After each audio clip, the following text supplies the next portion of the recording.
কুষ্টিয়াতে এখন ওপরওয়ালা বলতে কেউ নাই, ওপরওয়ালা আমি। মুফতি আমির হামজা ভাই কথা বলেছে, এটা না মিডিয়ায় টল শুরু হয়ে গেছে। এই যে মুফতি আমির হামজা ভাই উনি বলতেছে, ছেলেপেলেকে বলতেছে এলাকায় মদের ব্যবসা কে করে, কারা কারা মাদক বিক্রি করে নাম বলো। কয় অনেক বড় বড় মাফিয়া। কয় কিসের বড় মাফিয়া? কুষ্টিয়াতে এখন ওপরওয়ালা বলতে কেউ নাই, ওপরওয়ালা আমি। মুফতি আমির হামজা ভাই কথা বলেছে, এটা না মিডিয়ায় টল শুরু হয়ে গেছে। যে মুফতি আমির হামজা কি বললো, কুষ্টিয়াতে আর কোন ওপরওয়ালা নাই, কুষ্টিয়াতে ওপরওয়ালা বলতে আমি। এখন ওপরওয়ালা আমির হামজা এটার দ্বারা কি বুঝাইতেছে?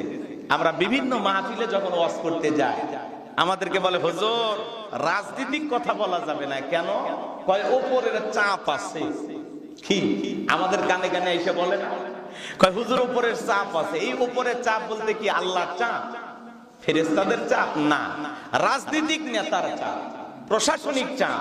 যে হুজুর রাজনীতির কথা বলা যাবে না, এলাকায় সব দলের লোক আমরা বসবাস করি, ঝামেলা হইতে পারে, হ্যাঁ আপনিও বিপদে পড়বেন, মাহফিল কমিটি বিপদে পড়বে, অতএব নারা দেওয়ার দরকার নাই, কোরআন হাদিস অনুযায়ী কথা বলে যান। কথা বোঝেন নাই? তো এরকম আমির হামজা এই কথা বলেছে যে ওপরওয়ালা বলতে কি, আমি যেহেতু নির্বাচিত হয়েছি এমপি, এখন সবচাইতে বড় এই কুষ্টিয়া জেলার যে আসনে সেই এমপি, তার নির্বাচনী এলাকার সবচেয়ে বড় এখন সে, সেটা বুঝাইছে।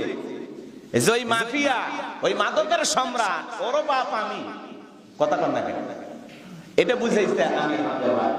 সেটা এখন মিডিয়ায় টল করা হচ্ছে যে ওপরওয়ালা বলি। তো এগুলো নিয়ে টল কইরা সমাজের কখনো আলেমদের বিরোধিতা কইরা লাভ হবে না। সে তার ফেসবুকে পোস্ট করে বলেছে যে যত সমালোচনায় হোক আপনারা কেউ কান দেবেন না, আমি আমার কাজ চলে যাব। আমি ওপরওয়ালা বলতে ওদেরকে বুঝাইছি কিসের মাদকের গডফাদার, কিসের সম্রাট, কিসের মাফিয়া, ওদের বাপ আমি।